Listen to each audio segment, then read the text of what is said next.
Gumagawa na raw ng mga panibagong panuntunan ng Sandigan Bayan para mapabilis ang pagsasampa ng kaso sa mga sangkot sa maanumalyang flood control projects. Pero sabi ng Korte Suprema, kailangan pa raw yang pag-aralan. At live mula sa Maynila, nasa frontline ng balitang yan si Camille Samonte. Camille, ano pa ba ang naging reaksyon ng Supreme Court dyan sa sinasabing bagong patakaran ng Sandigan Bayan?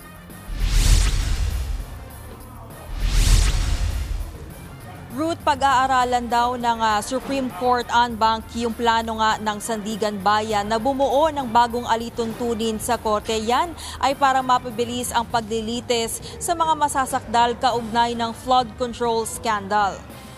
Itinampok ng Korte Suprema ang mga reforma at pagbabago na isinulong nila sa ikatlong anibersaryo ng Strategic Plan for Judicial Innovations para mapabilis ang proseso ng hukuman sa paghawak nito ng mga kaso. Ayon kay Chief Justice Alexander Gesmundo, kailangan munang pag-aralan ang alituntunin na bubuuin ng Sandigan Bayan bago ito ipatupad. Yan ay matapos sabihin ni Sandigan Bayan Presiding Judge Geraldine Econg na gusto nilang pabilisin ang paglilitis sa mga makakasuhan kaugnay ng flood control scandal.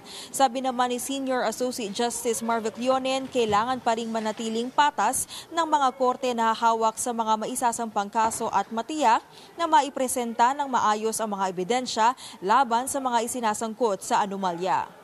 Ruth, pinatitignan na rin ng SC yung ilang Justice Hall na ginawa ng DPWH at ilang kontraktor na kasama nga doon sa listahan na inilabas ng Pangulo. Lahat naman daw nitong Justice Hall ay nagawa na ay kompleto, pero patitignan na rin daw nila bilang bahagi nga ng kanilang due diligence. Ruth?